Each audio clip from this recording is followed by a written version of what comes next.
सबसे पहले आज का सबसे बड़ा सवाल और उस सबसे बड़े सवाल के आंकड़े आपके सामने रखने जा रहे हैं। तो सवाल जो पूछा गया जनता से इस सर्वे में वो बड़ा सीधा सा सवाल है, वही सवाल जो सबकी जुबान में है कि आखिरकार उत्तर प्रदेश चुनाव में इस बार कौन जीतेगा। क्या लगता है यूपी में इस बार कौन जीतेगा? सवाल बड़ा सीधा था और इसके जवाब में देखिए सबसे ज्यादा लोग ये कह रहे हैं कि बीजेपी जीतेगी। 48% लोगों का मानना है कि बीजेपी सत्ता में वापसी कर रही है। और पिछले 10 दिन के ट्रैकर को अगर आप देखेंगे, क्योंकि ये डेली का ओपिनियन पोल है, आप देख रहे हैं पिछले 10 दिन में बीजेपी को जीतने वाला कहने वालों की तादाद में 2% का जंप, 2% की बढ़ोतरी, 46% से बढ़कर यह आंकड़ा 48% पर पहुंच गया है। वहीं समाजवादी पार्टी जीतेगी कहने वाले लगातार पिछले 10 दिन में वहीं 31% पर बरकरार हैं। बीएसपी जीतेगी यूपी चुनाव, ये कहने वाले पिछले 10 दिन में इनमें 2% की गिरावट आई है। 9% से इस वक्त 7% पर यह आंकड़ा पहुंच चुका है। आगे देखिए, कांग्रेस जीतेगी ये कहने वाले पिछले 10 दिन में 1% कम हो गए हैं। 7% से घटकर यह आंकड़ा 6% पर आ गया है। साथ ही अन्य और त्रिशंकु की संभावना भी 2 से लेकर 3% लोग तक जताते हुए नजर आ रहे हैं। लेकिन बड़ी तस्वीर जो इस सवाल के जवाब में उभर रही है, क्या लगता है यूपी में कौन जीतेगा?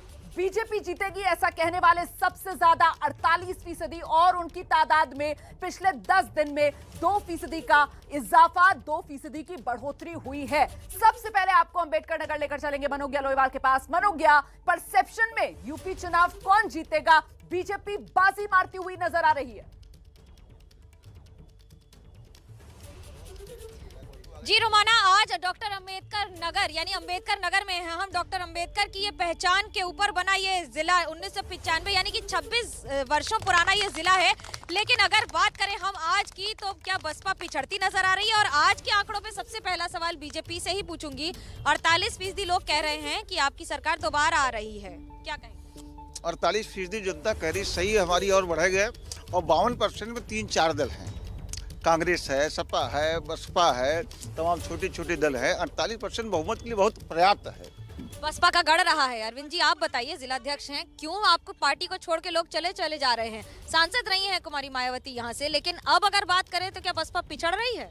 नहीं, ऐसा मेरा मानना है कि ऐसा कुछ नहीं है। बहुजन समाज पार्टी कार्यकर्ताओं के बल पे चुनाव लड़ने का काम करती है। यहाँ नेताओं का कोई रोल नहीं होता है। नेताओं का कोई रोल नहीं है। कांग्रेस 6-7% पे टिकी हुई है सत्ता बनाने के लिए। कांग्रेस फीसदी समाज के प्रत्येक वर्ग की बात करती है और एक वोट, हर समाज का एक वोट कांग्रेस को मिलने जा रहा है। समाजवादी पार्टी की तरफ से भी पूछ लेते हैं, क्या कहेंगे, कितना भरोसा समाजवादी पार्टी की सरकार बनेगी? आंकड़े कुछ और कह रहे हैं आज की तारीख। ये तो जनता फैसला करेगी कि समाजवादी की सरकार फुल बहुमत से बनेगी। और ये तो और पार्टी के जो लोग हैं, ये तो नेता लोग कह रहे हैं कि 48% और 50%। आप गांव-गांव जाइए, सर्वे करिए, उसमें आपको एहसास होगा कि 70% जनता ये कह रही है कि समाजवादी की सरकार 2022 का इसमें 90% भरोसा है हम लोगों को। 100%। कितना भरोसा है? कुछ नहीं, बस सपाइयों को खुद पे ही भरोसा नहीं है। सपा को तो खुद पे ही भरोसा नहीं। सपा ने तो जिला ही खत्म कर दिया था। सपा किस मुंह से बात करती है कोई इस जिले में? सपा ने इस जिले को मेरा मानना है लोगों को विकास के लिए वोट देना चाहिए और विकास के मुद्दे पे चुनाव लड़ना चाहिए। केवल ये लोग झोल झाला फैला रहे हैं। अभी तक नौजवानों को रोजगार के लिए कोई बात नहीं कर रहा। कौन हराएगा, कौन जिताएगा?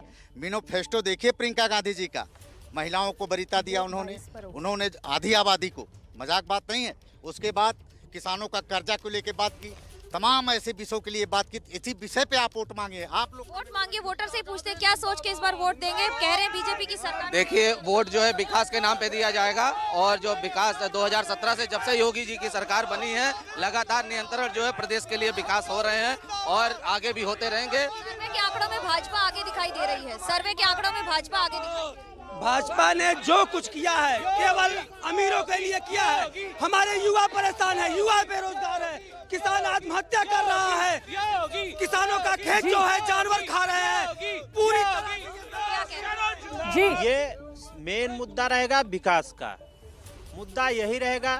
जैसे समाज को बैक टू रोमाना बैक टू स्टूडियो। बिल्कुल, मैं जरा जल्दी से अब दर्शकों को लखनऊ लेकर चलती हूँ रणवीर के पास। रणवीर, मुख्य मुकाबला जो है वो बीजेपी और समाजवादी पार्टी के बीच, लेकिन समाजवादी पार्टी तो बहुत पिछड़ी हुई नजर आ रही है ना। 17% का फासला है। 48% लोग कह रहे हैं कि बीजेपी सरकार बनाएगी, 31% ही समाजवादी पार्टी की सरकार की उम्मीद कर रहे हैं। रणवीर,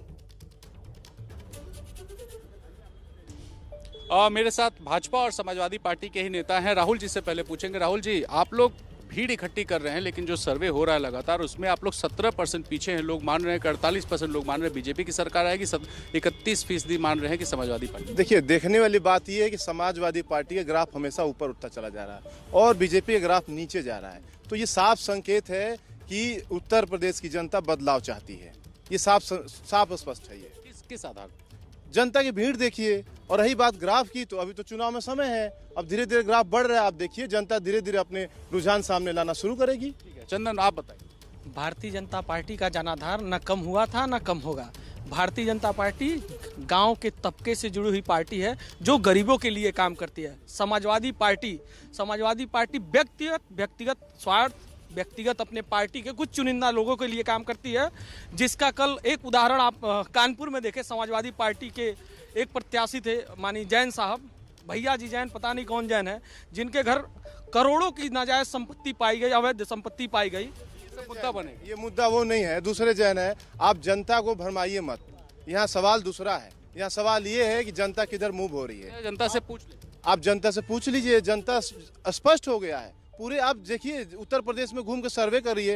ये जो सर्वे आ रही है तो भारतीय जनता पार्टी का सर्वे है। बीजेपी का अब आपके चैनल को ही बीजेपी का बता दे रहे हैं तो ठीक है। मैं लोगों से पूछता हूं, आप बताइए क्या लग रहा है इस बार किसकी? समाजवादी पार्टी की सरकार आ रही भाई। किस आधार? पब्लिक चुन नहीं है सपा को। आप बताइए सर। काम की वजह से कि काम सही नहीं है इस बार। हाँ, योगी जी का काम सही, ये तो कह रहे काम सही नहीं है। नहीं कर, आप कह रहे हैं सपा की सरकार। हाँ, सपा की आएगी। भैया आप बताइए। समाजवादी पार्टी की सरकार आएगी, क्योंकि जिस हिसाब से महंगाई और सारी चीज़ें बढ़ी हुई हैं तो जनता एकदम त्रस्त हो चुकी है इस भाजपा सरकार से। भैया, भारतीय जनता पार्टी गरीबों की पार्टी है, किसी जाति धर्म के राजनीति नहीं करता है और ये जनता बताएगा कि कौन कितना भारी है।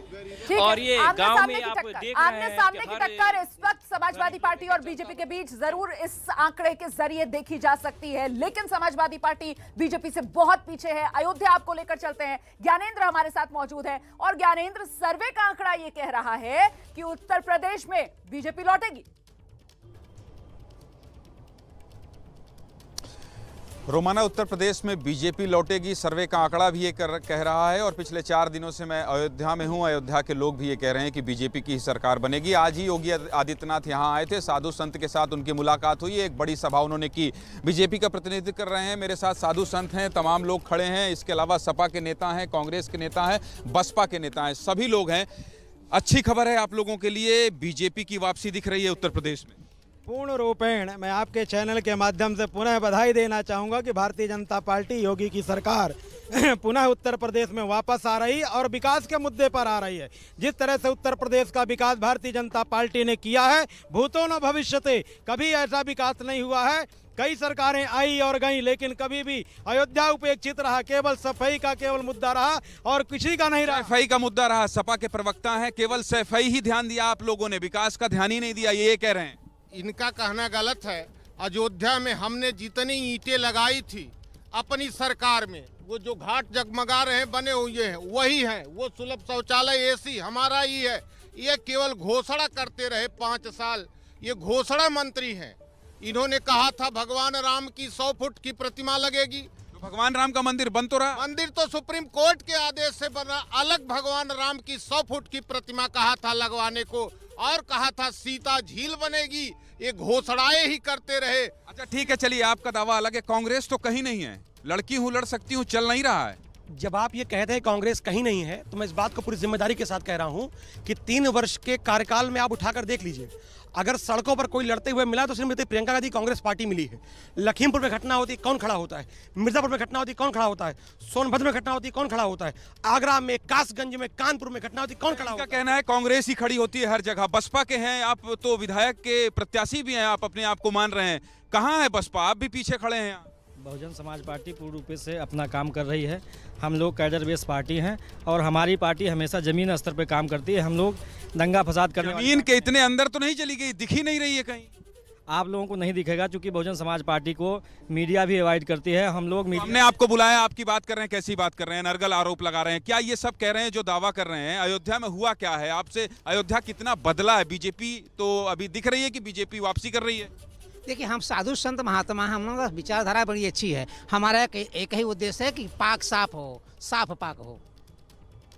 पाक साफ बोल रहे हैं, ये कुछ है अयोध्या में? आप खड़े हैं अयोध्या नगरी का, कुछ सुना दीजिए ताकि लोगों को ये भी लगे कि अयोध्या में खड़े हैं। अयोध्या जी में तो घर घर ठाकुर जी हैं। आली री मोहे लागे अवध पूरनी को, घर घर दूल्हे। तो कुल मिलाकर ये माहौल है अयोध्या का रोमाना। यहाँ सभी लोग अपने अपने दावे को मजबूत बता रहे हैं। सब सरकार में फिलहाल तो पूरी तरीके से सियासी माहौल में रंगी हुई अयोध्या नगरी भी नजर आ रही है। आपने जिन लोगों से बात की उससे यही तस्वीर उभर कर सामने आ रही है।